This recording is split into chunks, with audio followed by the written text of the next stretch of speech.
वो वैसे सर। हाँ, क्योंकि अगर हम इनकी व्याख्या को पहले समझ लेंगे, या फिर जैसे अ, एक होता है तुलना दी जाती है, या फिर जो सतसई नाम है ना, तो अगर 700 दोहों का आपका छंद है, या फिर 700 दोहे आपने किसी संकलन में लिखे हैं, कुछ सतसई या फिर सप्तसती नाम दिया जाता है। और हमने आदिकाल में भी देखा था, बहुत सारे सप्तसई थे, या फिर बहुत सारे सप्तगाथा थे, या फिर सप्तकहा थे। तो वही है कि जब इस श्रेणी में कोई कवि आ रहा है, तो उसके जैसे आप देखोगे बिहारी के काव्य में शब्दालंकार की जगह ज्यादा महत्व रखता है। कौन सा अलंकार? अलंकार। मतलब शब्दों के जो अर्थ निकलेंगे, उनकी काव्य भाषा को बनाएंगे। तो जब किसी भी लेखक या फिर किसी भी रचनाकार को अर्थालंकार से अगर आप जोड़ोगे, जैसे केशवदास में देखो, तो अर्थालंकार उतना गहरा नहीं, शब्दों के सहारे वो खेलना चाहते हैं, अलंकारिकता दिखाते हैं, या फिर वो दिखाते हैं। बाकी जो देव हैं, देव एक कवि हैं, रीतिबद्ध के कवि हैं। तो मिश्र बंधु के एक किताब भी है कि देव बड़े या बिहारी, और वो सिद्ध करते हैं कि देव बड़े हैं। तो हम थोड़ा ये भी देखेंगे कि कोई लेखक के अगर तुलना होगी हमारे बिहारी से, तो कैसे वो बड़ा हो जाएगा, कैसे उसमें चीजें हैं जो जो मिश्र बंधु है कह देते हैं कि नहीं, बिहारी की कविता कविता है ही नहीं। तो ऐसी चीजें, या फिर जो जॉर्ज ग्रियर्सन है वो बोलते हैं कि यूरोप में अगर आप ढूंढने चलेगा, तो आपको बिहारी से बड़ा कवि मिलेगा ही नहीं। तो ये बात हम थोड़ा समझेंगे, पहले इनका परिचय लेते हैं कि कहाँ पे कैसे रिलेट करते हैं। तो परिचय से क्या समझोगे, जैसे बताओ जरा, कि अगर मैं परिचय बताऊं तो क्या क्या समझ जाओगे? सर ये समझ जाएंगे कि इनकी भाषा कौन सी है, ये कौन कौन सी कविताएं लिखते हैं, कौन सा इसमें अलंकार है, और क्या बताने का प्रयास कर रहे हैं। और परिचय बताएंगे तो ये पता चल जाएगा कहाँ से हैं, कैसे इनकी मनो दर्शन क्या है। हाँ, जैसे आपने ये लाइन सुनी होगी, मेरी भव बाधा हरो राधा नागर हाय। उसका मतलब समझ आता है कि जैसे आप देखोगे, तुलसीदास को देख लो। तो तुलसीदास की जो बाधाएं होंगी, जो संकट होगा, कौन हरेगा? राम हरेंगे, ठीक है। सूरदास की जो बाधाएं होंगी, कौन हरेगा? श्री कृष्ण हरेंगे। लेकिन बिहारी राधा को क्यों इतना महत्व दे रहे हैं? मतलब क्या उनका कोई दर्शन ऐसा था जहां से वो जुड़े थे? तो फिर कारण ये कह देना थोड़ा आसान हो जाएगा कि जैसे एक होता है, निम्काचार्य ने एक दर्शन का प्रतिपादन किया था, ठीक है। उस दर आवाज आ रही है? हाँ, आवाज आ रही है हेलो। सर। हाँ, तो निम्काचार्य ने एक दर्शन का प्रतिपादन किया था, जिसमें श्री कृष्ण और राधा जो दो हैं, उनके जोड़ों की पूजा होती है। आ, आप और जगह देखोगे, जैसे या तो राम की पूजा होगी, राम और सीता की पूजा आप देखते हो कहीं पे, मतलब सोच के देखो, कहीं पे आपको मिलता है राम और सीता की पूजा हो रही है, या फिर शिव और पार्वती की पूजा, मतलब दिखेगा जरूर, लेकिन उतने गहराई से क्या आपको दिखेगा कि इनकी पूजा हो रही है, या फिर हम कह सकते हैं कि हाँ, जो जोड़ों के रूप में पूजा हो। जैसे अ, जन्माष्टमी आता है, ठीक है। अब जन्माष्टमी में क्या राधा की भी पूजा की जाती है उस तरीके से? नहीं। अगर क्या रामनवमी आएगा, तो क्या उसमें सीता की पूजा की जाती है?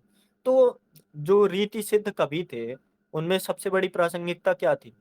कल आपने अगर सुना होगा, बताओ जरा, क्या प्रासंगिकता थी रीति सिद्ध कवियों में, या फिर उनका लक्षण क्या था? सर उनका लक्षण ये था कि वो जो अपने बीते हुए जो चल रहा था उसको आगे बढ़ाना। बीते। हाँ, और साथ साथ जैसे वो लक्षण ग्रंथों के आधार पर रचनाएं नहीं करते थे, लक्षणों के आधार पर रचनाएं करते थे। तो जो बिहारी हैं वो भी रीति सिद्ध कवि हैं। अब लक्षण क्या है? कि नायिका का भेद करना, या फिर नायिका और नायक के गुणों का बखान करना। तो अब आपको जो लेखक दिखेंगे, जो रचनाकार दिखेंगे, वो नायिका को महत्व देते हैं। नरिहर दास उनके गुरु थे, और वो जो बिहारी हैं कौन से संप्रदाय से रिलेट करते हैं? निम्बार्क संप्रदाय। निम्बार्क संप्रदाय में क्या होता है? मेन तो कोशिश की जाती है कि आप अ, राधा और कृष्ण के जोड़ों की पूजा करोगे, लेकिन अगर बात की जाए कि बिहारी किसके मेन भक्त थे, तो वो राधा के भक्त आते हैं। और आपसे ऐसे सवाल पूछ सकते हैं कि बिहारी में जो नारी विषयक चेतना थी, या फिर नारी के विषय में वो इतनी गहराई से क्यों लिखते हैं? तो निम्बार्क संप्रदाय से जुड़े होने के कारण उनका बचपन भी वृंदावन में ही बीता है, और इस कारण ही जैसे मिलता है, दोहा प्रसिद्ध है, जन्म गाल जन्म ग्वालियर जानिए, खंड बुंदेले बाल, तरुणाई आई सुधर, मथुरा बस ससुराल। मतलब उनका बचपन में ही विवाह हो गया था, और वो फिर मथुरा में ही रहने लगे थे, और मथुरा में उनके गुरु जो नरिहर दास थे, वो निम्बार्क संप्रदाय से जुड़े हुए थे, और फिर उन्होंने भी निम्बार्क संप्रदाय से जुड़ना उचित समझा। तो बिहारी के बारे में हम समझते हैं। जन्म के बारे में थोड़ा विवाद है, कोई कहते हैं 1595 ईस्वी में हुआ। तो ठीक है, अगर विवाद है तो इतना गहराई से हम नेट जा रहे वगैरह नहीं दे रहे हैं, पर फिर भी ध्यान रखना कि जन्म होता है इनका जो सर्व 1595 ईस्वी, और विक्रम संवत में जाओ तो 1652 विक्रम संवत, और निधन इनका हुआ 1663 ईस्वी, जिसको अगर 57 जोड़ दो तो आसपास 1720 विक्रम संवत आएगा। ठीक है। और इनकी शिक्षा के बारे में जैसे अगर बोलूं कि बिहारी के सांस्कृतिक का वर्णन करो, तो मतलब उन्होंने पढ़ाई लिखाई अच्छे से की होगी, या फिर संस्कृत, प्राकृत और ज्योतिष, तीन जो चीजें हैं। ज्योतिष तो एक हो गया कि उस चीज को आप गहराई से जानते हो, ज्योतिष जैसे एस्ट्रोलॉजी होता, तो वो हो गया। और प्राकृत भाषा और संस्कृत भाषा, दोनों की ये प्रखंड विद्वान थे। लेकिन जो उनकी रचना मिलती है बिहारी सतसई, जिसका संकलन जगन्नाथ रथ, हालांकि जो सबसे ज्यादा टीका समझते हो क्या होता है? नहीं सर। जैसे आपने कोई रचना करी, ठीक है, अब उस रचना को समझाने के लिए समझ लो प्रेमचंद ने गोदान लिखा है। अब गोदान को समझाने के लिए कितने लोग उसको टीका कर रहे हैं, या फिर कितने लोग उसको समीक्षा करो, आलोचना करो, या फिर बताओ। तो जो बिहारी का जो दोहा है, बिहारी सतसई नाम का, तो उसमें आपको 64-65 टीके मिलेंगे, और ये बहुत ज्यादा टीका है, मतलब इतने टीके आपको और कहीं पे भी मिलेंगे ही नहीं। तो सोचो कितनी बड़ी बात है। और में लिखी हुई जो रचना है, उसका टीका सिर्फ आपको ब्रज, हिंदी और और भाषाओं में नहीं मिले, आपको ये संस्कृत में भी देखने को मिलेगा। और जो हम पढ़ने वाले हैं, या फिर जो हमारे सिलेबस में है, तो जगन्नाथ रत्नाकर का है, जिसको नाम दिया जाता है बिहारी रत्नाकर। तो अक्सर आपने देखा होगा कि बिहारी रत्नाकर टॉपर यूज करते हैं, तो बिहारी रत्नाकर वो है नहीं। अगर मैं बोलूं बिहारी रत्नाकर की जगह बिहारी सतसई, तो वो भी ठीक होगा। अगर मैं बोलूं बिहारी रत्नाकर, तो वो भी सही होगा, क्योंकि इसमें जो उन्होंने संकलन किया है, या फिर जितने उनके छंद थे, तो सप्तशती की श्रेणी में अगर आए तो मतलब 700 तो होंगे। तो कोई बोलते हैं 783, कोई कुछ बोलते हैं। तो जो इसमें है जगन्नाथ रत्नाकर में, तो 713 छंद है। और अगर आपको लिखना हो, मान लो संदर्भ प्रसंग संदर्भ में आप लिख रहे हो, तो आप बिहारी सतसई ऐसा ही बताओगे कि 713 छंदों से बना हुआ बिहारी सतसई वगैरह वगैरह। अगर जगन्नाथ रत्नाकर का नाम बताना चाहते हो तो बता सकते हो। ठीक है, आगे बढ़ें। अब हम थोड़ा सामाजिक स्थिति से जोड़ते हैं बिहारी को, जैसे हमने रीत काल को जोड़ा है। तो वैसे बताओ कि एक लेखक जहाँ पे भक्ति अब कम हो गई है, मतलब भक्तों के लिए, संतों के लिए, या फिर कवियों के लिए उतनी जगह नहीं बची है। अब इनका जो जीविकोपार्जन होगा, ये राजाओं के दरबार में होगा, या फिर इनका जीविकोपार्जन जो वृत्तियां मिलती हैं, वृत्तियां मतलब होता है जैसे मान लो आपने रचना की कोई, ठीक है, अब रचना की, अब उसको राजा, जयपुर राजा मिर्जा जयसिंह भी पढ़ रहे हैं, ठीक है, मिर्जा जयसिंह पढ़ रहे हैं, आ गया पसंद। अब उनको आ गया पसंद, तो वो आपको इनाम के तौर पर देंगे, या फिर इनाम घोषित होता। तो इनका जीविकोपार्जन वैसे ही होता है। मतलब एक तरीका तो ठीक है कि आप कविताएं लिखते हो, लेकिन कविताएं लिखने से पेट नहीं चलता। अब रीत काल आ गया है, तो रीत काल में आपको राजाओं से, दरबारों से जुड़ना पड़ेगा। तो जब जहांगीर गए थे मथुरा, मिलने गए थे किसी और संत से, पर वो नरहर दास से मिलते हैं। और नरहर दास, हमें पता ही है कि नरहर दास के जो शिष्य हैं, तो हमारे बिहारी हैं, या फिर महान कवि बिहारी हैं। तो बिहारी की थोड़ा जो निम्बार चंपता है उससे जुड़े हुए थे, तो बचपन में ही उनसे प्रसन्न हो गए थे, या फिर कम उम्र में ही जहांगीर उससे प्रसन्न हो गए थे। और जहांगीर की जो आगे की वृत्तियां या फिर दरबार है, तो आगे वो शाहजहां चलाते हैं। और शाहजहां मतलब जैसे आप देखोगे ना, प्रेम में अगर जो सबसे ज्यादा जुड़ा हुआ मिलेगा आपको, तो शाहजहां का ताजमहल, उससे बड़ा प्रतीक तो भारत में दिखता नहीं है। तो वो चीज हमें समझ आती है कि बिहारी का जो जीविकोपार्जन होता है, पहले जहांगीर के आधार पर चलता था, फिर उसके बाद शाहजहां के आधार पर। अब मैंने बताया कि जैसे वृत्तियां मिलती थी, अब यहीं से बिहारी जो है, पहले देखो शाहजहां के दरबार में भी बहुत कवि थे, जहांगीर के दरबार में भी थे, अकबर के दरबार में भी थे। देखो, जैसे सोच के देखो, एक लाइन आती है ना कि एक जंगल में दो शेर नहीं हो सकते। तो आप सोचो कि जब एक दरबार में बहुत ज्यादा कवि हैं, बहुत ज्यादा रचनाकार हैं, तो बिहारी का जीविकोपार्जन उतना बेहतर तरीके से नहीं हो सकता। ठीक है, तो क्या हुआ, जैसे वृत्तियां मिलती थी, तो 1635 में, अब 1635 का ही टाइम है जहां बिहारी बहुत अद्भुत काम कर देंगे। और अद्भुत काम आपको शायद पता है क्या करेंगे। क्या करते हैं, जयपुर जाते हैं, तो जो मिर्जा राजा जयसिंह होते हैं, राजकाज भुलाए बैठे रहते हैं, जो नबोढ़ा रानी थी उसके प्रेम में निमग्न रहते हैं। आपको वो दोहा पता है? दोहा पता है वो कौन सा था, जहां से मतलब ना सिर्फ राजा जयसिंह का, जैसे मिर्जा राजा जयसिंह फिर बहुत सारे काम करते हैं जयपुर के लिए, जैसे जंतर मंतर, या फिर बहुत सारी घटनाएं वो करते हैं, इतिहास में भी आप पढ़ोगे। तो कह सकते हैं कि शायद बिहारी का वो काव्य था जो उनको ये सब कराने के लिए। और साथ ही साथ जब एक के लिए वो अच्छा होता है, तो दूसरे के लिए वो अपने आप बेहतर हो जाता है। तो आप देखो, जब बिहारी ने देखा कि ये जो राजा है राजकाज भुला बैठा है और नबोढ़ा रानी के प्रेम में निमग्न हो चुका है, तो अब बिहारी क्या बोलते हैं, नहीं पराग नहीं मधुर मधु, नहीं विकास एहि काल, अली कली ही सौ बधो, आगे कौन हवा। मतलब जो रानी होती है, नबोढ़ा रानी, उसकी उम्र लगभग 14-15 साल की होती है। तो वो फूल की तुलना करते हैं, फूल को मतलब प्रतीक का बना के बोलते हैं कि नहीं पराग नहीं मधुर, ना ही पराग है, ना ही कोई मधुर मधु है, नहीं विकास, और ना ही इस काल में विकास हुआ है। तुम अली कली ही शो बधो, जब तुम अली कली में ही बंधे रहोगे, तो आगे कौन हवाल होगा, मतलब आगे क्या होगा, इसका तो कोई हवाला ही नहीं है। मतलब जब तुम कली के पीछे पड़े हो, तो अगर वो विकसित हो जाएगी, विकास काल में आ जाएगी, तब कौन सा तुम्हारा हवाल होगा, हवाला होगा, पता ही नहीं। तो इस बात से फिर राजा जो जयसिंह होते हैं, थोड़े प्रेरित हो जाते हैं। और जैसे अभी बताया ना कि 713 दोहे, तो हर दोहे के लिए, अब अभी तक स्थायी नहीं थे, कभी जहांगीर के दरबार में शाहजहां भी मतलब वो उपार्जन की रचनाएं करते थे।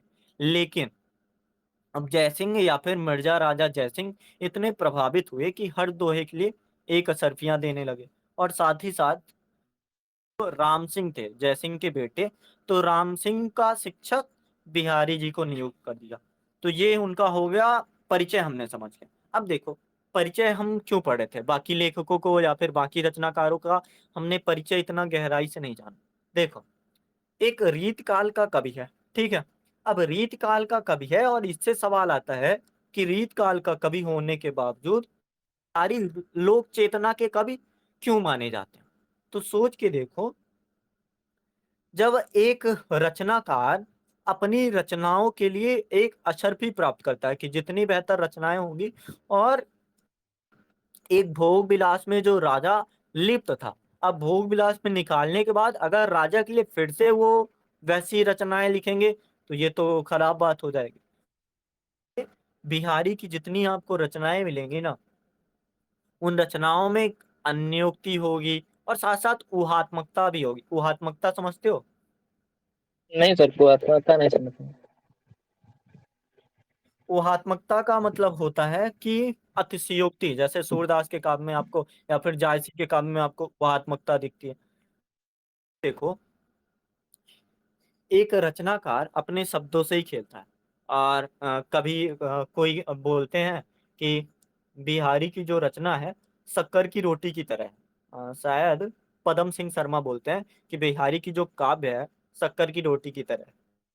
फिर राधा शरण गोस्वामी जो है बोलते हैं पीयूष बरसी मेघ है। मतलब पीयूष बरसी मेघ समझते हो? नहीं यहाँ पर पीयूष। पीयूष, पीयूष मतलब अमृत। अमृत जो जो बादल होता है वो अमृत बरसाने वाला बादल है। इनकी जो काव्य है या फिर इनकी जो रचना है बिहारी की, तो राधा चरण गोस्वामी बोलते हैं कि पीयूष बरसी मेघ है। रेवरेंड एडविन बोलते हैं कि शब्दों का चतुर प्रयोक्ता है। या फिर आचार्य शुक्ल इनको रसवादी बोलते हैं, डॉक्टर नगेन ध्वनिवादी बोलते हैं। जॉर्ज ग्रियर्सन तो यहीं तक बोल देते हैं कि यूरोप में कोई भी कवि उठा के ले जाओ, टी इलियट ले आओ या फिर बैकवर्ड जो भी ले आओ, बिहारी से बड़ा कोई भी रचनाकार नहीं। हालांकि जो ये हैं क्या बोलते हैं अ, मिश्रबंध, तो मिश्रबंधु देव बड़े या बिहारी, तो देव को बड़ा मानते हैं, वो बात तो। पर समझो आप कि जब कोई रचनाकार इतना बड़ा हो जाता है या फिर इतना श्रेष्ठ हो जाता है तो उसकी हर बातें प्रासंगिक ही हो जाएंगी। और प्रासंगिक अगर बातें हैं तो वो लोक चेतना का कवि होगा। रीत सिद्ध काव्य में जुड़ा हुआ है तो भी। अब जैसे क्षण ग्रंथ में हम क्या देखें, सबसे बड़ी विशेषता से देखो, नायिका के चरित्रों का वर्णन रीत सिद्ध का मतलब रीतिबद्ध में होगा। ठीक है, नक्सिक वर्णन आपको देखने को मिलेगा। केशवदास की रचना का नाम ही है नक्सिक या सिखनक। ठीक है, और रीत मुक्त में जाओगे आप तो ये स्वच्छंदता और गहरी आ जाती है, और छायावाद में इसका आधार और गहरा होगा। लेकिन ऐसा कवि जो कह रहा है हरि भव बाधा हरो राधा नागर हार, ये प्रेमचंद भी शुरू शुरू में अपनी रचनाओं में प्रेमचंद भी नारियों को ये स्वतंत्रता नहीं दिला पा रहे। क्यों? रिलेट करना चाहते हो? जैसे देखो, बड़े घर की बेटी पढ़ा होगा। बड़े घर की बेटी में जब आप पढ़ते हो तो वहां पे आपको समझ आता है कि जो प्रेमचंद है ना, रूठा कौन है? आनंदी रूठी है। दिक्कत किसको है? आनंदी को दिक्कत है। तो श्रीकंठ है, समर्थन किसका करता है? आनंदी का करता है। लेकिन अंतिम निर्णय कौन लेता है? क्या वो आनंदी का अंतिम निर्णय होता है कि नहीं? आप जो जो भी नाम होता है, नाम से इतना मैटर नहीं है मेरे को, जो भी नाम है श्रीकंठ के भाई का, तो आखिरी निर्णय किसका होता है कि वो घर से बाहर नहीं जाएगा? दिक्कत तो आनंदी की थी, लेकिन आखिरी निर्णय श्रीकंठ का होता है। लेकिन बिहारी थोड़ा श्रेष्ठ हो जाता है। मेरी भव बाधा हरो राधा नागर हार, या फिर उनका ये कहना, या तो श्री कृष्ण छीन भी सकते थे जो बांसुरी है, छीन भी सकते थे। लेकिन देखो, अ, श्री कृष्ण हालांकि नहीं है, वो राज दरबार के लिए है। हत नटत रीझत खिजत मिलत खिलत लजियात, ये आपको किसी भी रचनाकार में दिखता है कि जो नायिका है देने से मना भी कर रही है, रीझ भी रही है। खीजत मतलब उसको चिड़चिड़ापन खिसियानापन वो भी आ रहा है। मिलती भी है, खिलती भी है, लजियाती भी है। तो मिलना खिलना लजियाना तो आपको दिखेगा, लेकिन नटत रीझत खिजत आपको किसी भी रचनाकार की कविता में नहीं दिखेगा। तो थोड़ा अगर नायिका के भेद का वर्णन हो या फिर नायक, जैसे क्यों ऐसा है, तो शुरू में ही मैंने बोला कि निम्का, आप निम्बार्क संप्रदाय से जुड़ जाते हो। जैसे अगर मैं बोलूं कि मथुरा के जो लोग हैं तो वो ऐसा गाना क्यों गाते हैं, मतलब उनकी जो ट्यून देखोगे, वृंदावन वर्षा श्री राधा राधा श्रीधारा राधा राधा, क्यों? क्योंकि वो निम्बका निम्बार्क संप्रदाय से जुड़े होते हैं, और निम्बार्क संप्रदाय में जोड़ों की पूजा होती है। अभी तक आपको तुलसीदास में नहीं दिखेगा कि सीता और राम की पूजा हो रही है। अभी तक आपको सूरदास में नहीं दिखेगा कृष्ण और उनकी पूजा हो रही है। या फिर आपको विद्यापति में नहीं दिखेगा। हालांकि विद्यापति राधा को श्रेष्ठ बताते हैं, और सेम तरह से बिहारी भी राधा को श्रेष्ठ ही बताते हैं। तो ये चीज हम देख पा रहे हैं और बिहारी का समझ पा रहे हैं कि इतनी बातें हैं बिहारी। और सबसे बड़ी बात कि कोई भी रचना प्रासंगिक मानी जाए तो कैसे प्रासंगिक होती है। तो अगर आप सोचो कि आपने एक छोटी सी रचना लिखी है, ठीक है, समझ लो 713 दोहों की। अब 713 दोहों की रचना लिखी है और उसमें 54 टीकाएं लिख दी जाए तो आपके लिए बड़ी बात है। और साथ साथ वो ऐसा सिर्फ नहीं, वो संस्कृत में भी टीकाएं मिलना आरंभ हो जाए, जैसे शायद क्या नाम था, फारसी में भी मिलेंगी। संस्कृत में, फारसी में फिरंगे सत्सई नाम है। अंबिका दत्त व्यास की रचना बिहारी बिहार करके है। पद्म सिंह शर्मा की रचना संजीवनी भाष्य। तो ये बिहारी सत्सई के लिए टीकाएं हैं। तो बिहारी कितने बड़े हैं ये आप समझ गए, ठीक है। अब आगे बढ़ा जाए। जी सर। अब देखो, एक सवाल यूपीएससी पूछता है अक्सर कि बिहारी के का, हालांकि शायद सूरदास से पूछता है, पर मैं उसको बनाने की कोशिश कर रहा हूँ। एक सवाल आता है कि जो बिहारी का काव्य है, अप्रस्तुत में प्रस्तुत का विधान है। मतलब जो चीज अप्रस्तुत है या फिर प्रस्तुत में अप्रस्तुत का विधान, जो चीज प्रस्तुत है उस चीज से अलग उठकर अप्रस्तुत चीजों का दिखाना हो जाए। जैसे एक रचना देखो, ठीक है, इसी इसी लाइन को हम थोड़ा डिकोड करते हैं कि क्या क्या बातें हैं, और हम ढूंढते हैं कि प्रस्तुत में जो अप्रस्तुत है उसको कैसे खोजा जाए। वाक्य है, बिहारी का दोहा है। मेरी भव बाधा हरो, राधा नागर सोई, जा तन की झाई पर श्याम हरत दुति हुई। मतलब बिहारी इस दोहे में कह रहे हैं कि जिनके शरीर की प्रतिछाया मात्र से ही उनके प्रियतम अर्थात श्री कृष्ण प्रसन्न हो उठते हैं, श्री कृष्ण प्रसन्न हो उठते हैं, वही राधा जी मेरी संसारिक बाधाओं को दूर करें। पहला ये हो गया स्तुति परक कि मैं राधा जी की स्तुति करता हूँ, ठीक है, पहला भाव होगा। दूसरा भाव समझो कि हे राधा या फिर हे वही राधा, भक्त है के हृदय में जिनके रूप का ध्यान पड़ने से क्लम्स, पाप इत्यादि हृत धुति अर्थात क्लमशता से रहित। क्लमशता मतलब जैसे कोई इंसान में वो दोष आ जाता है ना कि घमंड, घमंड समझ लो, तो क्लमशता आ जाती है। तो जिसके केवल नाम मात्र से या फिर जिसको केवल हृदय में ध्यान, ध्यान, झाई का अर्थ यहाँ पे चार पांच प्रकार से है। और जब कोई चीज एक शब्द में कई अर्थ चिपकाए हुए होता है तो चिपकाने का अर्थ हो जाता है श्लेष अलंकार। तो यहाँ पे श्लेष अलंकार है। तो झाई का अर्थ अभी हमने देखा छाया या फिर प्रतिबिंब पढ़ने से शेखेन अगर अच्छे हो जाते हैं तो तुम मेरी भी सांसारिक बाधा दूर कर सकते हो। दूसरा अर्थ कहता है हे वही राधा, भक्त के हृदय में जिनके रूप का ध्यान पड़ने से, केवल मैं सोच लूं, जैसे आपने सुना होगा जो संत वगैरह नहीं है यूट्यूब में, तो उनका सुना होगा कि आप केवल राधा नाम का जाप करोगे तो आपकी सारी बाधाएं दूर हो जाएंगी। यही चीज है कि जिनके रूप का ध्यान पड़ने से क्लम्स, पाप इत्यादि हृत धुति अर्थात क्लमशता से रहित हो जाता है, वे मेरी भवबाधा अर्थात सांसारिक सुख, दारिद्र्य, चिंता इत्यादि का जिनका रंग कवि परंपरा में काला, जैसे काला किस चीज का प्रतीक है, काला बुराई का प्रतीक है, क्लमशता का प्रतीक है, पाप का प्रतीक है, या फिर संसारिक दुख, दरिद्र, चिंता का प्रतीक है। तो जिसके ध्यान मात्र से अगर ये सारी चीजें दूर हो जा रही हैं तो हे वही राधा, इन चीजों का हरण करो। दूसरा भावार्थ होगा। तीसरा देखो, हे वही राधा जिनकी आंखों में जिनके तन की झलक पड़ने से, झाई पड़, झाई मतलब जो आंखों में पड़ जाता है ना, कि जैसे अगर मैं दिन रात फोन देखूंगा तो मेरे आंखों में कालापन पड़ जाएगा, तो उसको बोलते हैं कि आंखों में झाई पड़ना। तो आंखों में जिनके तन की झलक पड़ने से कृष्ण हरे भरे, अर्थात हरे भरे का अर्थ यहाँ पे क्या हो जाता है, प्रसन्न बदन हो जाते हैं, मेरी भव बाधा हरो। अर्थ क्या है कि श्री राधिका के, जैसे देखो अब राधा कितनी श्रेष्ठ हो रही है यहाँ पे कि अत्यंत प्रेम पात्री होने की प्रशंसा करते हुए उनके अपनी भवबाधा दूर करने की प्रार्थना करते हैं।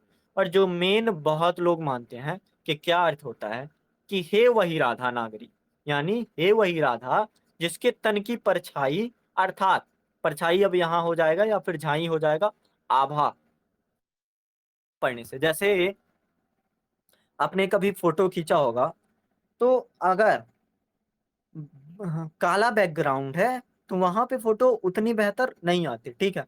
लेकिन अगर सफेद बैकग्राउंड है तो आप सोचो फोटो और बेहतर आ जाती है। या फिर काला वर्ण भी, या फिर कोई जैसे ऑफेंस मत हो ना, अगर कोई इंसान काला है, ठीक है, तो अगर काले बैकग्राउंड में फोटो खिंचाएगा तो काला ही होगा, ठीक है।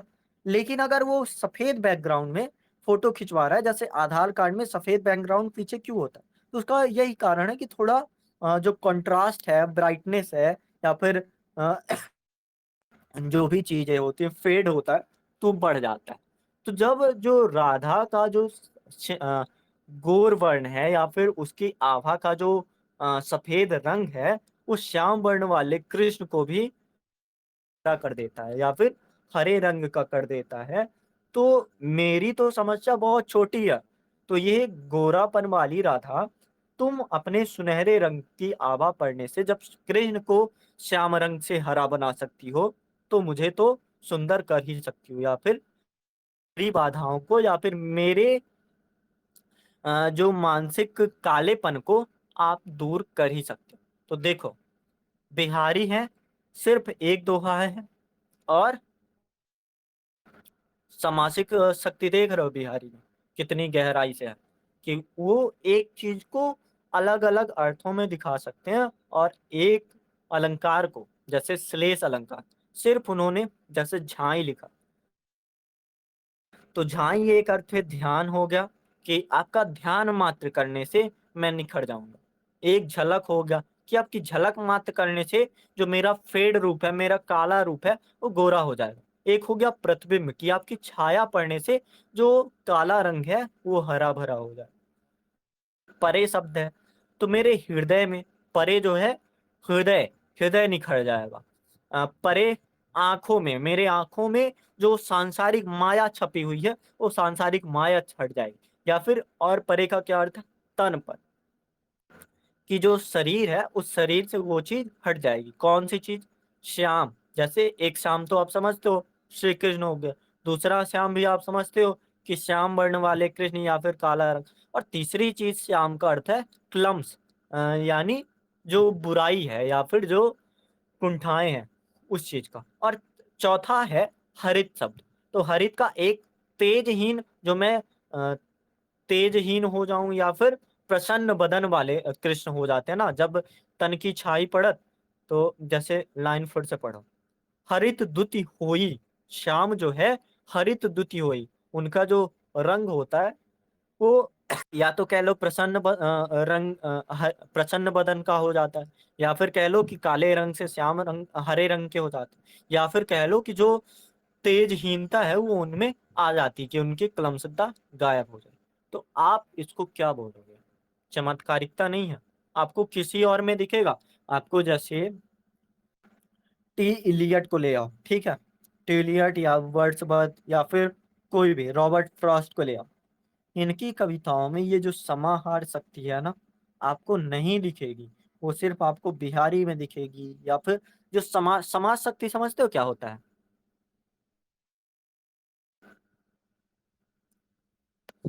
समाज शक्ति समझते हो क्या होता है, समाज शक्ति?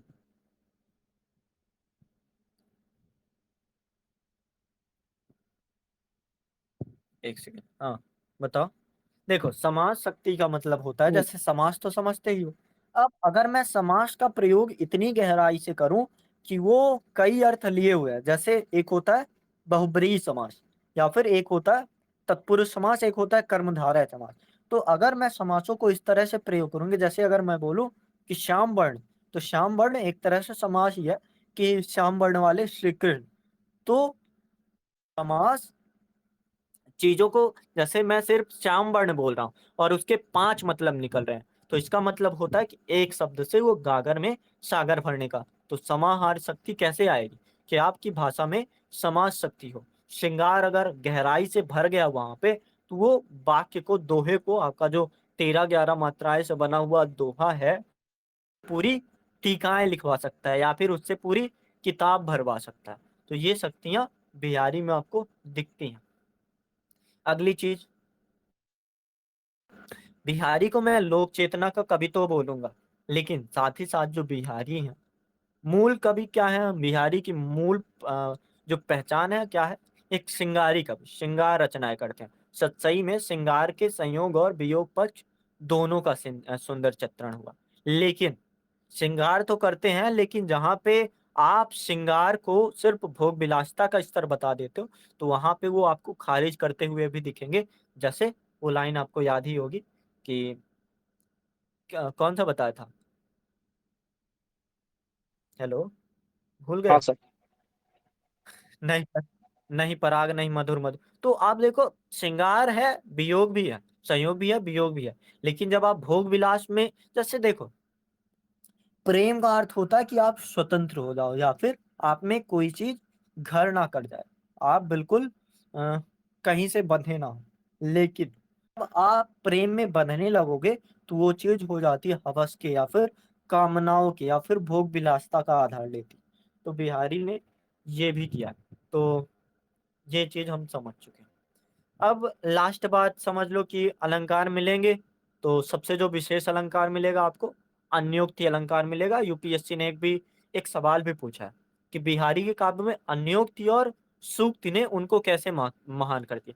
तो अन्योक्ति मतलब कि जो कहा गया उससे अलग अर्थ, जैसे अभी मैंने पढ़ा ना मेरी भव आधार, तो उससे अलग अर्थ निकल। और सूक्त मतलब कि जैसे मैं बोलूं विनाश काले विपरीत बुद्धि, तो ये चीज होती है सूक्त, कि एक लाइन हुई, अब वो सिद्धांत बन चुकी है, मतलब उसको आप प्रयोग कर सकते हो। अगर मैं ऐसा बोल रहा हूँ, जैसे आप मान लो भोग विलासिता में पड़ गए, और अगर मैं बोल दूं कि नहीं पराग, नहीं मधुर मद, नहीं है काल, तो वो चीज सूक्त भी है और साथ साथ अन्योक्त भी है। तो ये बिहारी में थी।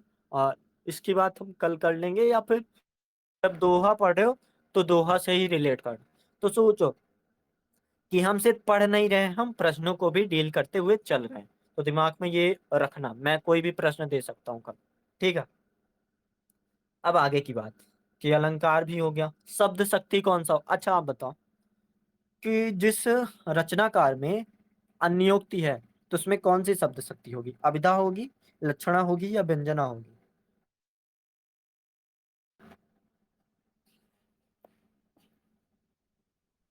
क्या सर करें? बताओ। सर इसमें अगर, इसमें सर हमको लगता है कि व्यंजना हो सकता है क्या? हाँ, व्यंजना होगा, मतलब जो कह रहे हैं उसके विपरीत अर्थ। और लक्षणा भी होगा, कि जैसे आप फूल को लक्षण कर रहे हो, लेकिन वो लक्षण हो रहा है किसको, राजा जयसिंह या फिर मिर्जा राजा जयसिंह। तो लक्षणा और व्यंजना की महत्ता इनके काम में दिख जाएगी।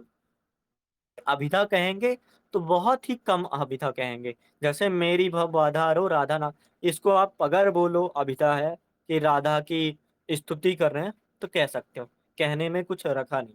लेकिन सर यहाँ पर संकेत अब एक लाइन, सर यहाँ पर लक्षणा भी बोल सकते हैं हाँ, नो जैसे। लक्षणा भी बोल सकते हैं, व्यंजना भी बोल सकते हैं, क्योंकि मैंने चार अर्थ बता के दिखा है। तो वही है कि आप समझोगे उस चीज। अब लास्ट बात, एक दोहा है, किसका है, कब का है, कहाँ का है, नहीं पता, कुछ डिटेल नहीं है। लोग बोलते हैं बिहारी ने ही लिखा, विद्वान तो अपने आप को भी बोल देते थे मैंने कहा। लेकिन जो जगन्नाथ रत्नाकर, बिहारी रत्नाकर नाम की जो टीका लिखते हैं, उसमें वो साफ कहते हैं कि जो दोहा है, सतसैया के दोहरे, ज्यों नावक के तीर, देखन में छोटे लगे, गाव घाव करे गंभीर। और आप जब भी उत्तर लिखोगे तो नाविक उसको मत लिखना। नाविक का अर्थ हो जाएगा जो यात्री, जो नाव चलाने वाला होता है ना, तो वो होता है नाविक। तो नाविक क्यों नहीं होगा? तो जगन्नाथ रत्नाकर ने ही उसको क्लियर किया कि नावक का अर्थ होता है आदिवासी, जानते हो, जो आदिवासी समुदाय के होते हैं या फिर भील बैगा वगैरह, तो उनके तीर बहुत छोटे होते हैं। मतलब जैसे एक फुकनी होती है जिससे आपने देखा होगा, वो जलाते हैं, आग जलाते हैं, फुकनी में वो छोटा सा तीर भरते हैं, लगभग कह सकते हो 4-5 सेंटीमीटर का। और तीर में शायद जहर होता है या फिर किसी भी विशेष प्रकार का रसायन होता है, उसको मिला के और वो इतनी जोर से फूँकते हैं कि अगर वो तीर आपको चुभ गया, तो आपको मृत्यु के बाद कुछ नहीं रोक सकता। तो अगर बताना है कि इस दोहे का बात बताना है, अगर दोहा आए व्याख्या करो, नहीं पराग नहीं मधुर मंद नहीं यही कात। तो आप अगर तुलना करने जाओगे तो ये बात आप लिख सकते हो कि सत सैया के द्योहरे ज्यों नाविक के तीर, जैसे नावक के तीर होते हैं, देखन में तो छोटे लगते हैं और घाव करे गंभीर, ऐसा घाव आप चाहकर भी दोबारा भोग विलासिता में नहीं जा सकते। जैसे नावक या आदिवासी के तीर लगने के बाद आप जिंदा नहीं बचते हो, तो वैसे ही आपकी जो भोग विलासिता या फिर आपकी जो मानसिक कुंठाएं हैं, वो शेष नहीं रह जाती, वो खत्म हो ही जाती है। तो ये बात आप चाहे आज तुलना करो, कल तुलना करो, काम आएगा इसका, देख लेना कभी ना कभी प्रयोग करोगे, तो याद रखना इस बात। ठीक है, अब व्याख्या करें थोड़ा। जी सर। कोई दिक्कत है, कोई दिक्कत हो तो पूछ लो, बताओ। सर इसमें भी थोड़ी दिक्कत हो रही है कि इसमें सर जैसे कि ब्रज भाषा में लिखा हुआ है, लेकिन सर पर तुलना करें हम्म ब्रज भाषा के कवियों की, लेकिन यहाँ पर भी दिक्कत हो जा रही है कि थोड़ा थोड़ा पहचानने में भी। पहचानने में तो आप ठीक है समझ लो, बिहारी ने 713 दोहे लिखे हैं, तो ब्रज भाषा में लिखे हैं। हालांकि वो संस्कृत के भी विद्वान है, प्राकृत के भी विद्वान है, पर आप सोचो मिर्जा राजा जयसिंह के यहाँ है वो, ठीक है, 736 के बाद उसके पहले वो जहांगीर के दरबार में रहेंगे, उससे पहले वो किसके दरबार में रहेंगे, क्या बोलते हैं, के दरबार में रहेंगे।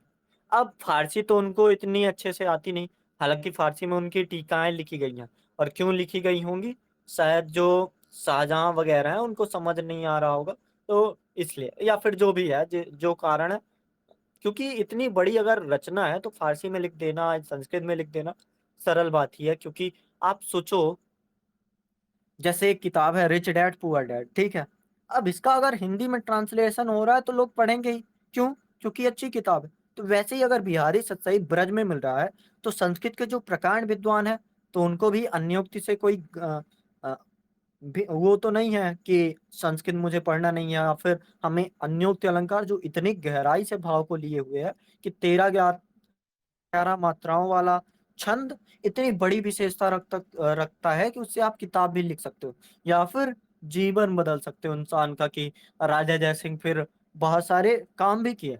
हालांकि वो इतिहास का विषय हो जाएगा, लेकिन समझने लायक बात है।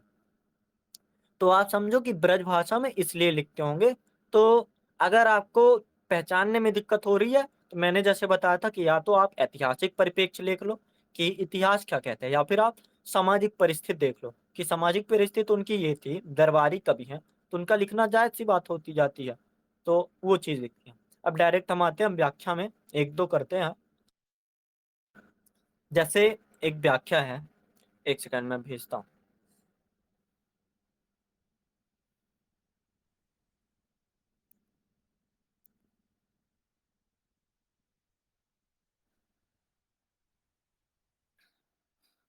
Just wait.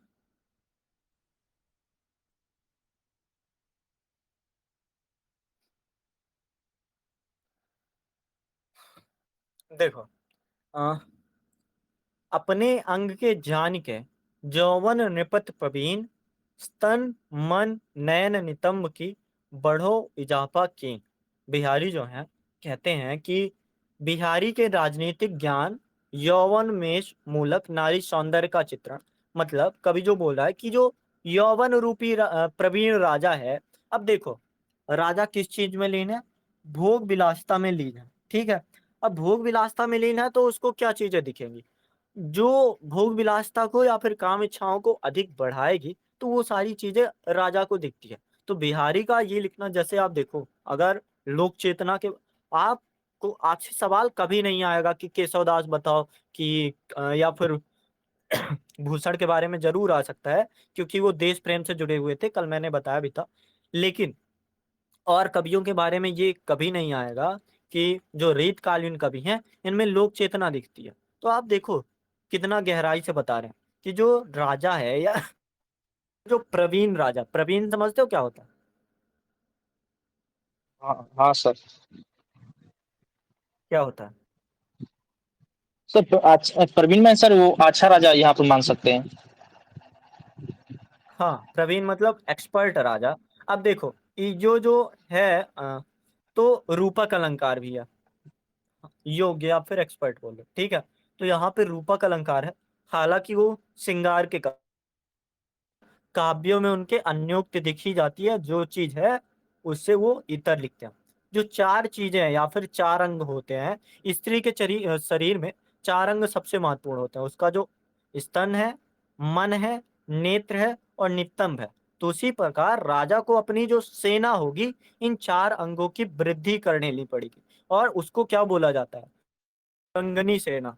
मतलब पैदल भी, हाथी भी, घोड़ा भी और रथ भी। अगर वो चार सेनाओं को या फिर चतुरंगनी सेनाओं को मजबूत कर लेगा या फिर उनको बढ़ा लेगा, इजाफा कर लेगा, तो वो बहुत ही महान राजा या फिर जोबन और नृपत प्रवीण। अब देखो राजा भोग विलासिता से लीन है, ठीक है।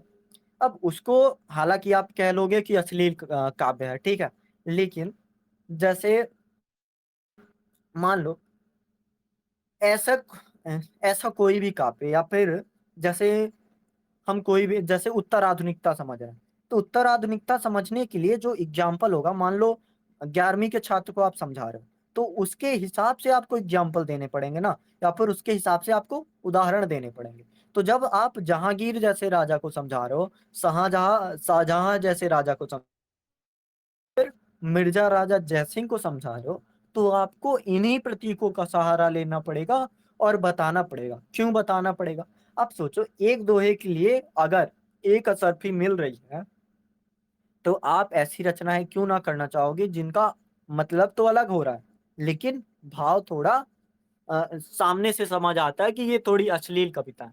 तो ये कविता ऐसे दिखती है। अलंकार बताओ कौन सा इसमें? एक तो मैंने बता ही दिया कि अन्योक्ति अलंकार होगा, कि जो बोला गया है उससे अन्योक्ति है। और कुछ दिखता है? नहीं सर अब एक अपने हाँ, अंग, अनुप्रास सर, अपने अंग अनुप्रास में सर, कौन सा है? अनुप्रास भी है सर। अनुप्रास है, इसको बोला जाता है। हाँ, इसको बोला जाता है कौन सा अनुप्रास? छह का अनुप्रास बोला जाता है। ठीक है, रूपक अलंकार भी दिख रहा है, जैसे स्तन की तुलना शायद की गई हो, मतलब हृदय से ले लो तो हृदय होती है, पैदल सेनाएं जो होती हैं वो हृदय होती हैं, तो शायद तुलना की गई है। तो रूपक अलंकार भी दिखता है। आगे बढ़े। जी सर। अगला दोहा है बिहारी का।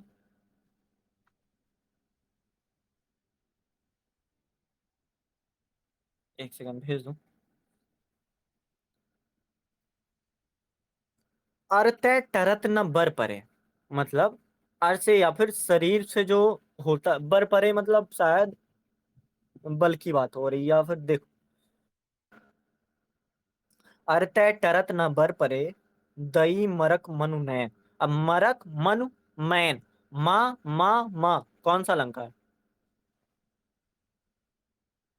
हाँ सर। अलंकार बताओ। हाँ सर वो बता जब रहा हूँ सर। एक, हाँ, वो जब दोबारा एक बार वर्ण बार की सर कई बार उस पे। अधिक हाँ हाँ सर हाँ, नाम नहीं याद आ रहा है, बार बार वो यूज होता है, उसको क्या कह वृत्ति, रहे थे, वृत्ति वृत्ति वृत्ति कुछ कह रहे होता है, थे। वृत्ति हो, हाँ हाँ, सर। वृत्त्यानुप्रास। ठीक है। हाँ सर। अब देखना यहाँ पे आपको उपमेय भी मिलेगा, उपमान भी मिलेगा। और उपमेय की तुलना अगर उपमान से की जाती है तो कौन सा अलंकार होता है? उपमा सर। नहीं, वो होता है उत्प्रेक्षा अलंकार। देखो, जब उपमेय उपमान के समान मान लिया जाए तो उपमा अलंकार, लेकिन जब तुलना हो तो उत्प्रेक्षा अलंकार। बारीक सा अंतर है, ठीक है।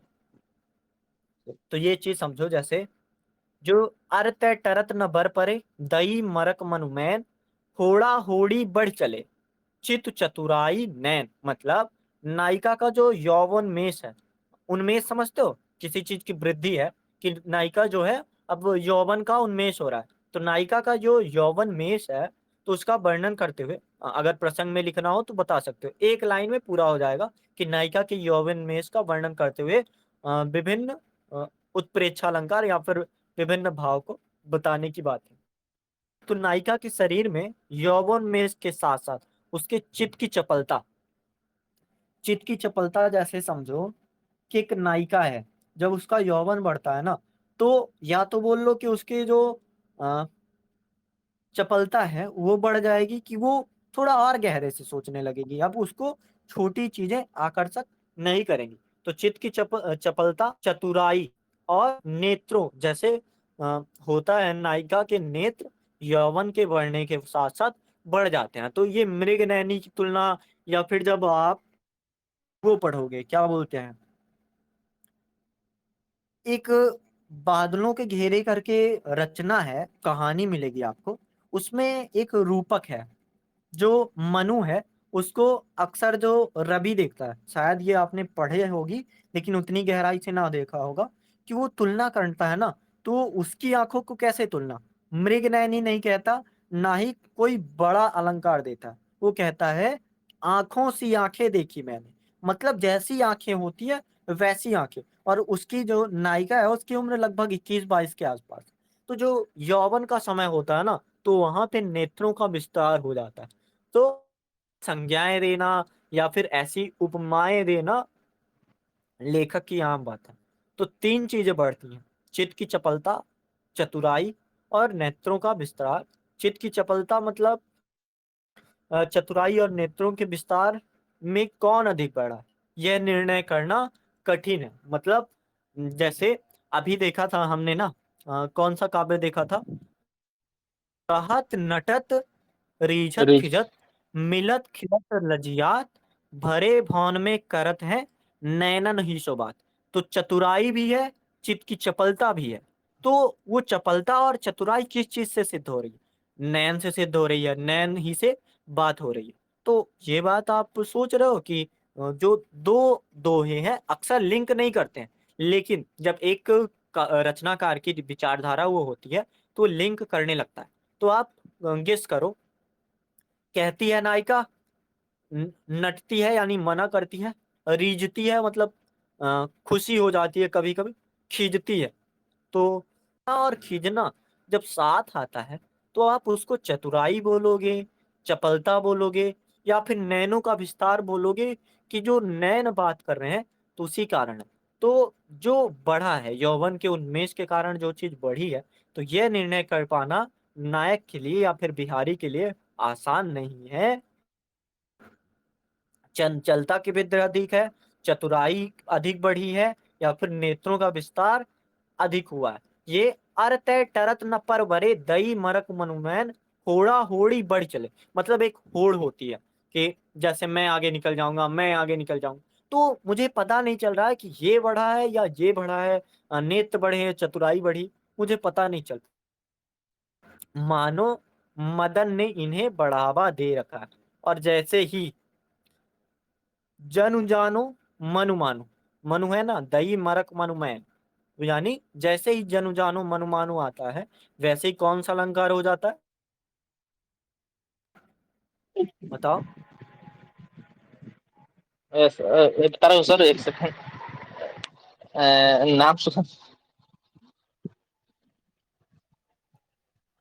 जैसे ही जनु जानो मनु मानो आता है, वैसे ही उत्प्रेक्षा अलंकार हो जाता है, या हाँ फिर सर। सासी समसमान आता है, तो उपमा अलंकार हो जाता है। उपमा और उपमेय, उपमा और उत्प्रेक्षा में अंतर करना बारीक है, अगर आप अर्थ के जरिए अंतर करने जाओगे नहीं समझ पाओगे, लेकिन अगर आप जो शब्द है इसको बोलते हैं वाचक शब्द, वाचक शब्द के सहारे या प्रतीक शब्द के सहारे तुलना करने जाओगे, आप पहचान जाओगे। अगर मनु शब्द आया है तो वो उत्प्रेक्षा अलंकार, उत्प्रेक्षा मतलब क्या हो गया, जो चित्त चतुराई और नैन है किसके समान हो गया, मानो मदन ने, जानते हो कौन है, क्या सर? मदन नहीं जानते, मदन, मदन, मानो मदन ने इन्हें बढ़ावा दे रखा है। मदन कौन है, मदन नहीं पता सर। मदन गोपाल सुना है कभी, मदन गोपाल सुना है कभी, हाँ सर, सुना है। कौन मदन है फिर, गोपाल की मदन सर। कौन है? हाँ, मदन श्री कृष्ण है। तो मतलब कि मानो ऐसा लग रहा है कि श्री कृष्ण ने इन्हें बढ़ावा दे रखा हो, मानो मदन ने इन्हें बढ़ावा दे रखा हो। और जब श्री कृष्ण किसी चीज को बढ़ावा दे रहे हो, तो वहां पे ऐसी भी रचनाएं मिलेंगी जहां पे श्री कृष्ण बड़े या राधा, तो जाहिर सी बात है कि श्री कृष्ण ही की ज्यादा महत्व होती है। लेकिन श्री कृष्ण ने इतना महत्व दे रखा है या फिर इतना बढ़ावा दे रखा है कि अब जो नायिका है वो उसके लिए बिहारी लिखते हैं, बतरस लालच लाल की, मुरलीधरी लुकाए, सौं करे भौहन हंसे, देन कहे नट जाए। तो तुलना करनी हो तो तुलना करने में। भाव समझ गए? आगे बढ़े। सर देखिए, इसमें थोड़ा भाव पक्ष में थोड़ा नहीं समझ में आ रहा है इसमें। भाव पक्ष में कौन सा भाव है? देखो, एक तो भाव है कि संयोग श्रृंगार है, ठीक है। मतलब जो नायिका की चतुरता है, नयन का विस्तार है, और जो चित्त की चपलता है, तीनों चीजों में विस्तार हो। एक चीज ये है। दूसरी चीज कि एक स्त्री को या फिर एक नायिका को बंद किया गया है। नायिका को कहीं भी किसी भी रीत में या फिर रीतिबद्धता में नहीं जकड़ा गया। तो ये चीज समझ आती है। और क्या तुलना कर सकते हो कि सेम चीज आपको यहाँ पे भी दिखती है कि बतरस लालच लाल की मुरलीधरी लिखा। जो नायिका है जो करना चाहती है कर लेती है। क्यों कर लेती है? कि शायद मदन ने उसे बढ़ावा देकर रखा हो। और लक्षण अगर बताना चाहो भाव पक्ष में, तो नायिका के भेद का वर्णन होता है रीत सिद्ध काव्य में। सबसे बड़ी जो विशेषता है, तीन विशेषताएं हैं: अलंकारवादी विशेषता, रसवादी विशेषता, ध्वनिवादी, और चौथी विशेषता है नायिका का भेद करना। तो यहाँ पे ये विशेषता ही है। तो अगर आप देखो, पूरी लाइन पढ़ो: अरते टरत नबर परे, दई मरक मनुदय मैन, होड़ा होड़ी बढ़ चले, चित चतुराई नैन। जो विस्तार है यौवन का, बात बता रहे हैं कि यौवन मेष हो रहा है, तो वो वही तो है कि नायिका का भेद हो रहा है। नक्श वर्णन जो पुरानी चीज आई थी केशवदास से या फिर बद्ध काव्य धारा से, रीति सिद्ध काव्य धारा में वही तो चल रहा है। तो भाव पक्ष में वही लिख दो। कला पक्ष तो जानते हुए हो कि ब्रज भाषा हो गया, अलंकार हो गया, रस श्रृंगार हो गया, और जैसे अभिधा शब्द शक्ति हो गई, उत्प्रेक्षा अलंकार तो दिख ही रहा है। और अगर कुछ और बताना चाहो तो माधुर्य गुण दिख रहा है। और प्रासंगिकता बताना चाहो तो वर्तमान समय में नायिका को इतनी स्वतंत्रता नहीं दी जाती। जैसे मैंने एक लिखा भी था कि नायिका को पायल की बेड़ियों में बांध दिया जाता है, या फिर नायिका को वो जो झुमके हैं उनके वजन के दबाव से उड़ने से रोक लिया जाता है। तो यहाँ पे ऐसा नहीं है। वो विस्तार है, और विस्तार किस तरह से, होड़ा होड़ी बढ़ चले हैं। तो होड़ में जब कोई चीज बढ़ती है ना, तो जैसे अगर मैं और आप कंपटीशन करो, तो भले आप पीछे रह जाओ लेकिन वो होड़ होगी तो आपको उस स्थिति से आगे ही बढ़ाएगी। तो बता देना प्रासंगिकता में। आगे बढ़े आप। जी सर।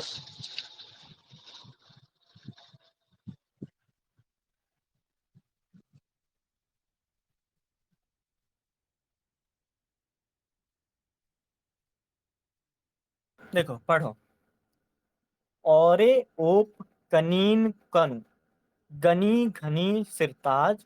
घनी सिरताज में शायद बोल लो पुनरुक्त प्रकाश अलंकार, तो बोल सकते हो।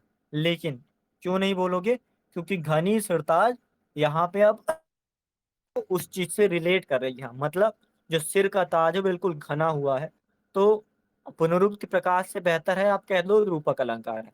रूपक में होता है ना कि जो अर्थ होता है वो लगभग सेम सा, या फिर जो भी समझो तो कह सकते हो, ठीक है। पुनरुक्त प्रकाश बोलने का मन है तो योजक चिन्ह दिख गया, तो बोलना चाहो तो बोल सकते हो, लेकिन जरूरत नहीं है बोलने की, ठीक है। आगे देखो: औरे ओप कनीन कनु, गनी घनी सिरताज, मनी धनी के नेह की, बनी छनी पटचा। पढ़ने से पहले, भाव समझने से पहले ये बताओ, लयात्मकता है? हाँ सर, लग रहा है। और ओप हाँ है सर। घनी घनी सिरताज। हाँ, तो आप जो काव्य सौंदर्य होगा या फिर विशेष होगा वहां पे लिख देना कि लयात्मकता इस तरह से कि पढ़ के लगता है कि जो माधुर्य गुण होगा बिल्कुल बिल्कुल उड़ेल सा रहा है। जो भी आपको मतलब शब्द मिल जाए बता देना, ठीक है। और किसी भी ये बात की लयात्मकता है, प्रतीकात्मकता है, वो तो आप कहीं भी बता सकते हो। तीसरे वाले दोहे में भी, पहले वाले दोहे में, दूसरे में भी, तो वो भी 1 पॉइंट और भी बढ़ गया। ठीक है, मतलब क्या हुआ इसका? औरे ओप कनीन कन, मतलब अंकुरित यौवना मुग्धा नायिका। अब जैसे ही मैंने बोला अंकुरित यौवना मुग्धा नायिका, वैसे ही आप दिमाग में लाओ कि रीत सिद्ध काव्यधारा की सबसे बड़ी विशेषता होती है कि नायिका का भेद होगा या फिर नायिका का जो वर्णन होगा। तो यानी अंकुरित यौवना मुग्धा नायिका, कि नायिका का यौवन बढ़ रहा है, अंकुरित हो रहा है, मुग्ध हो रहा है। तो बता सकते हो कि नायिका का भेद ये भावार्थ में बताते हैं। नायिका के नेत्रों की जो पुतलियां हैं, पुतलियों में यौवन में, अब देखो आंखों की बात फिर से आई। और जो प्रेम होता है ना, जैसे अभी के जो कवि हैं, या कवि नहीं बोलूंगा, सिंगर बोल लो, अभी को जो सिंगर हैं, गुलाबी आंखें बोलते हैं, या फिर आंखों से पिलाया जो जॉन एलिया को ले लो, शिव कुमार बटालवी को, कोई भी रचनाकार, वो जो यौवन उसको पता चलता है। तो बिहारी के काल से लेके चलो या फिर और पीछे चले जाओ, विद्यापति के समय, वो सबसे पहले नेत्र में ही दिखता है। तो नेत्र का वर्णन इस तरह से किया गया है, जिसको आप भाव पक्ष में बताना चाहो तो भाव पक्ष में बता सकते हो, या फिर संगीता अगर लिखने का मन है तो यू हैव टू टेल। बाकी सुनो, नेत्रों की पुतलियों में यौवन में इसके कारण एक अद्भुत अनिर्वचनीय चमक आ गई है। सखी इस स्थिति का नायिका से वर्णन करते हुए कह रही है कि तू अपनी कनिकाओं, अर्थात कनि कनिनिकाओं का मतलब होता है नेत्र की पुतली, नेत्र की पुतलियों में उदित होने वाली लज्जा जनित अनिर्वचनीय मधुरमा के कारण सपत्नियों में, सपत्नियों मतलब पहले राजाओं की कितनी पत्नियां होती थी? बहुत पत्नियां होती। तो तू अपनी नेत्र की जो अनिर्वचनीय, मतलब क्या ही बोलो, इसके लिए शब्द नहीं है, अनिर्वचनीय मधुरमा के कारण सपत्नियों में, जितनी भी पत्नियां हैं, श्रेष्ठतम मानी गई है। तेरी यह अनिर्वचनीय मधुरमा पति को सम्मोहित करने वाली मणि के समान है। तो जैसे ही मैंने बोला मणि के समान, तो यानी जन जानो मन मानो, तो कौन सा अलंकार हो गया? उत्प्रेक्षा अलंकार। दूसरी चीज क्या मैंने बोली, कि जो आंखें की पुतलियां हैं, अब उसकी विशेषता और ज्यादा बताई जा रही। तो पिछले वाले से रिलेट कर लो, अगर तुलना करना चाहो, कि जहां पे जो लेखक है, रचनाकार है, नहीं पता कर पा रहा है कि होड़ा होड़ी बल चढ़े चित चतुराई नैन, नैन बढ़ा ज्यादा, चतुर बढ़ा ज्यादा, या फिर चित की चपलता ज्यादा बढ़ी, तो यहाँ पे नायक या फिर लेखक रचनाकार क्लियर भी कर देता है कि कौन सी चीज ज्यादा महत्व रखती है। तो नैन ज्यादा महत्व रखते हैं। कैसे? बतरसला नहीं, ये नहीं, अ, पुराना वाला कौन सा था? कहत नटत रीझत खिजत, जो बात हो रही है नैनन ही सो बात, नैन से ही बात हो रही है। तो यहाँ पे अब जो दो तीन चीजें थी, कि होड़ा होड़ी बढ़ रहे थे, तो अब तीन चीजों में एक चीज निखर कर आगे बढ़ाई है। और कैसे आगे बढ़वाई है? कि जो सपत्नियां थी, या फिर रानी बोल लो, सरानियां थी, उनमें श्रेष्ठतम तुम हो। और श्रेष्ठतम तुम क्यों हो? क्योंकि तुम में जो अनिर्वचनीय आंखों की मधुरिमा है, या फिर तुम्हारी कनिकाओं, मतलब पुतलियों की मधुरिमा है, बहुत गहरी है, या फिर पति को सम्मोहन करने वाली मणि के समान, जैसे मणि के पीछे इंसान चला जाता है ना, वैसी है। तो ये था हमारा काव्य, या फिर बिहारी का काव्य। तो 713 दोहे करना मुश्किल है, तो आसपास अगर कहो तो कल भी कर लेते हैं। नहीं तो अगर देखो, मुझे तो अच्छा लग रहा है पढ़ने में, कि बिहारी को पढ़ के देखो कितने गहरी गहरी बातें कितनी छोटी छोटी लाइनों में लिख देते हैं। तो अगर कहो तो कल भी पढ़ेंगे, नहीं तो अब जरूरत नहीं है। हमने रीतिबद्ध के कवियों को कर लिया, रीत सिद्ध में कल ही किया था, रीत मुक्त को भी थोड़ा समझा था, तो रीत इतर था।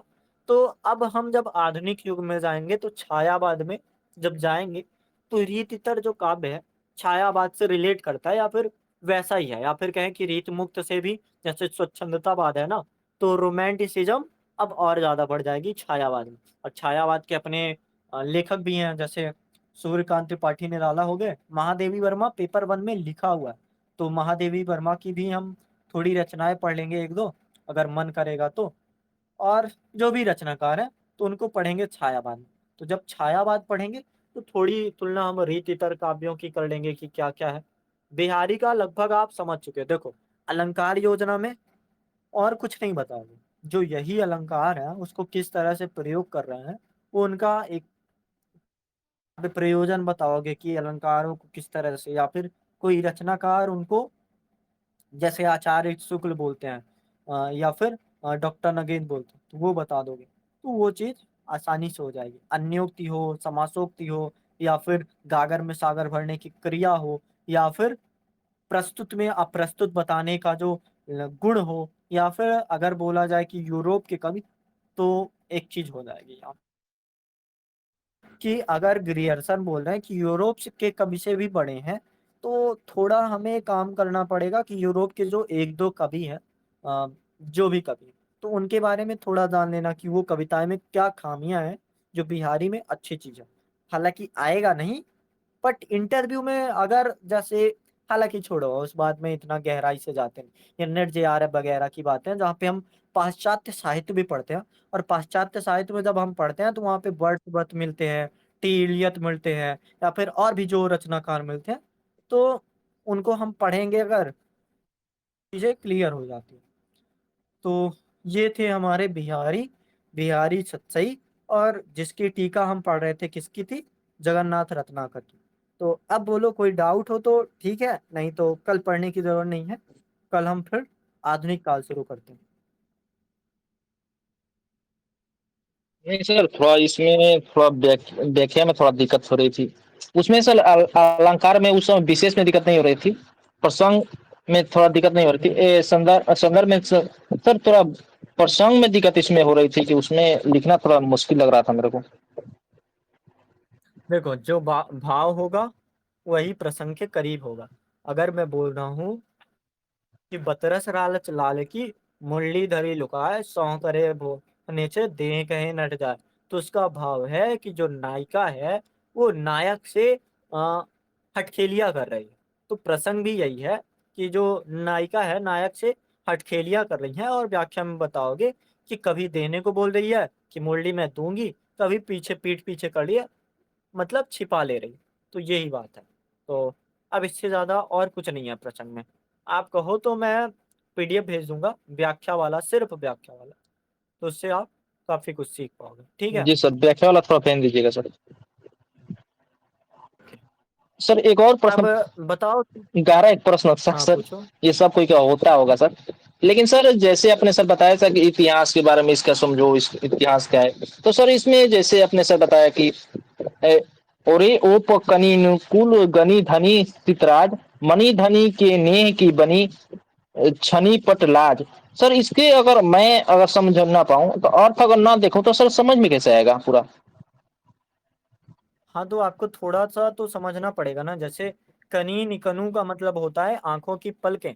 ओप होता है कि जो भौं होती है, या फिर औरे ओप कनी निकनू, तो इसका मतलब होता है आंखें की जो पलकें हैं वो किस तरह से। गनी घनी सिरताज मतलब, गनी मतलब बहुत गुना, घनी है सिर को ताज है, या फिर जैसे कोई चीज होता है ना कि जैसे आपने बचपन में एक वो पढ़ा होगा, सरस्वती वंदना, तो उसमें जो हमारा हिमालय है उसको किसकी संज्ञा दी जाती है। जैसे मयूर के सिर पर जो मोर पंख होता है ना, तो उसकी तुलना की हमारे भारत का जो मुकुट है वो हिमालय है। तो वैसे ही कि जो पलकें होती हैं उसकी तुलना की गई है कि घनी घनी सिरताज, वो ताज बनी हुई है।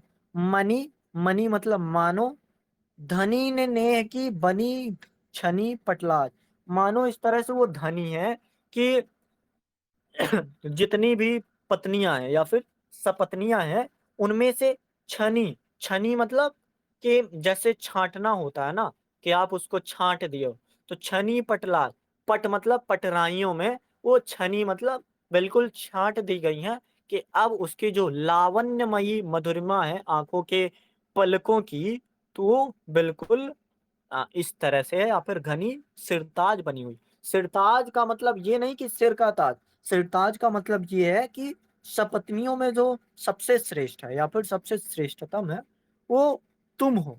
तुम क्यों हो, कारण भी बताया गया, और वो भी भाव भी बताया गया। तो ये चीज है। कहने का अर्थ तो है सब सर कुछ कि तो इसका अर्थ, सर कहने का हाँ अर्थ है कि एक या दो बार इसका सभी व्याख्या को देख लेना है, वो अपने आप वो हो जाएगा सर। हाँ, एक बार व्याख्या देख लोगे तो अपने आप हो जाएगा। ठीक है। जी सर।